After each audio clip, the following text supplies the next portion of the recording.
Today, we delve into another tragic case.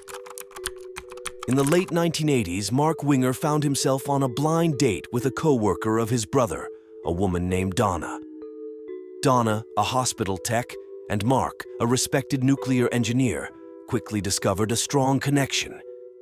Their relationship blossomed, leading to a proposal from Mark 6 months into their relationship, which Donnah joyfully accepted. On March 4th, 1989, they exchanged vows in a grand ceremony in Hollywood, Florida, surrounded by loved ones. The newlyweds settled in Florida before eventually moving to Springfield, Illinois to build a life together. Despite their deep desire for children, they faced the heartbreaking news of Donnah's infertility. However, their dream of parenthood was realized when they adopted a newborn girl named Bailey in June 1995. Donnah embraced motherhood wholeheartedly, while Mark eagerly anticipated his role as a father. The Winger family seemed idyllic, with Diane Schultz, a close friend of Donnah's, providing invaluable support. However, in the summer of 1996, during a trip to visit Donnah's parents in Florida, Donnah's safety was jeopardized by a disturbing encounter with their hired driver. The driver's unsettling behavior and disturbing confessions left Donnah anxious and fearful. Upon her return home, she recounted the harrowing experience to her sister and grew increasingly concerned about strange phone calls she received. Mark took swift action, lodging a complaint against the driver, Roger Harrington, who was subsequently suspended from his job. Then, on August 29, 1996, tragedy struck. Mark urgently called 911, reporting that an intruder had attacked Donnah in their home. His distressed call conveyed the horror of the situation, with Mark describing Donnah's injuries in a panicked state. He informed the dispatcher that he had shot the attacker in self-defense. Within minutes, the Springfield Police Department arrived at the residence of Donnah and Mark Winger. Upon entering through the front door, the officers observed 2 bodies lying on the floor. Although Donnah was still alive, she barely clung to life, having been brutally struck at least 7 times in the head, sustaining severe injuries. Beside Donnah's body, the officers discovered another man lying motionless. Upon closer examination, they found that the man had a faint pulse and had suffered 2 gunshot wounds to the head. Further investigation revealed that the man's driver's license identified him as Roger Harrington. Donnah and Roger Harrington were taken to the hospital by ambulance, prompting the police to initiate an investigation at the scene. Upon examining the area, they discovered a blood-covered hammer and a .45 caliber semi-automatic handgun. Additionally, a yellow coffee mug and a pack of cigarettes were found outside the victim's home. Roger Harrington's car, parked in the opposite direction, drew the attention of the police, who discovered a note inside the vehicle reading, "Mark Winger, 4:30 p.m." A homicide detective arrived at the scene and met with Mark Winger in the master bedroom of his house. Mark, visibly upset and emotional, continuously asked about the attacker's identity. While the detective knew the responsible party was Roger Harrington, he chose to withhold this information initially. Eventually, Mark calmed down enough to recount the events. According to Mark, while working out in the basement, he heard a loud commotion and discovered their daughter Bailey unattended in the master bedroom, which raised suspicions as Donnah would never leave her child alone. Investigating further, Mark heard noises from the kitchen and found a man attacking Donnah with a hammer. In response, Mark shot the attacker in self-defense. Although the man fell backward, he managed to get back up, prompting Mark to fire another shot. Mark expressed shock upon the detective confirming the attacker's identity as Roger Harrington, whom Donnah had described as harassing her in a note found by the detective. Given Roger's history and potential motives, the detective reasoned that Mark acted in self-defense. After conducting a thorough examination of the crime scene and listening to Mark's explanation, the police determined that the shooting was an act of self-defense. Consequently, the case was closed, and Mark was cleared of any wrongdoing. Following Donnah's funeral, her mother and sister remained in Illinois to assist with caring for her newborn baby, Bailey. During their stay, they noticed Mark's behavior becoming increasingly concerning. He began consuming excessive amounts of alcohol and immersing himself in violent and disturbing movies. By December 1995, Donnah's family found it challenging to continue traveling back and forth to help Mark care for the baby. They suggested that Mark hire a nanny to alleviate the burden. Eventually, Mark agreed, and he hired Rebecca, a woman who stood out for her beauty and gentle nature. Rebecca, tall and blonde, radiated warmth and kindness as she took on the responsibility of caring for Bailey. Donnah's family felt reassured knowing their granddaughter was in good hands. After training Rebecca, Donnah's family returned home, confident that Bailey was well cared for. Rebecca quickly formed a strong bond with baby Bailey, often staying up late with Mark, engaging in deep conversations over wine. However, tension arose when Donnah's best friend, Diane Schultz, expressed a strong desire to be involved in Bailey's life. Rebecca felt uncomfortable with Diane's persistent efforts, sensing that Diane was trying to replace Donnah. When Rebecca voiced her concerns to Mark, he attributed Diane's behavior to her ongoing grief over Donnah's death, believing her intentions were well-meaning but misguided. Mark also pursued legal action against the BART Transportation Company, filing a wrongful death lawsuit seeking justice and compensation for Donnah's murder. In January 1996, Mark contacted the detective handling Donnah's case, inquiring about its progress and the possibility of retrieving his gun, which he had surrendered to authorities. However, the detective found Mark's demeanor unsettling, raising doubts about the true nature of Donnah's death. Meanwhile, Mark's relationship with Rebecca evolved romantically, leading to him sharing a story about Donnah's tragic murder with Rebecca's brother. However, instead of expressing genuine sorrow, Mark focused on his own actions and achievements, boasting about his heroic role in the incident. This lack of empathy troubled Rebecca's brother, casting doubt on Mark's sincerity in honoring Donnah's memory. Rebecca's brother found Mark's behavior strange, considering it inappropriate to boast about achievements during such a tragic event. He perceived Mark as more interested in self-promotion and capitalizing on Donnah's death than honoring her memory and acknowledging the tragedy's impact. Shortly after Rebecca and Mark began dating, Rebecca discovered she was pregnant.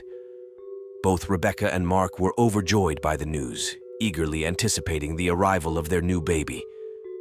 Determined to demonstrate his commitment to their relationship and marriage, Mark took decisive action.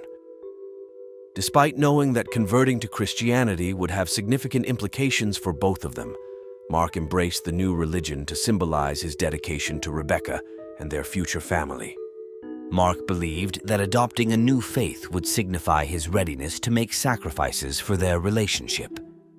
14 months after Donnah's tragic murder, Rebecca and Mark decided to elope in Hawaii, opting to keep the news private to avoid adding stress to their loved ones still grieving Donnah's loss.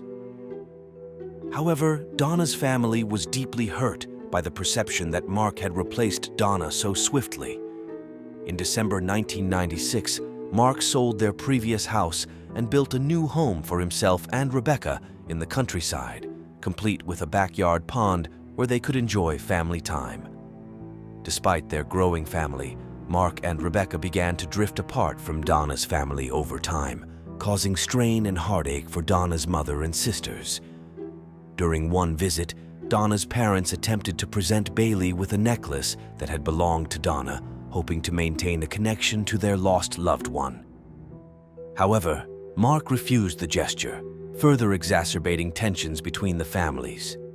Donnah's parents reached out to Mark in a letter, expressing their desire for reconciliation, but Mark's response only widened the divide, prohibiting Bailey from calling Donnah's mother Grandma.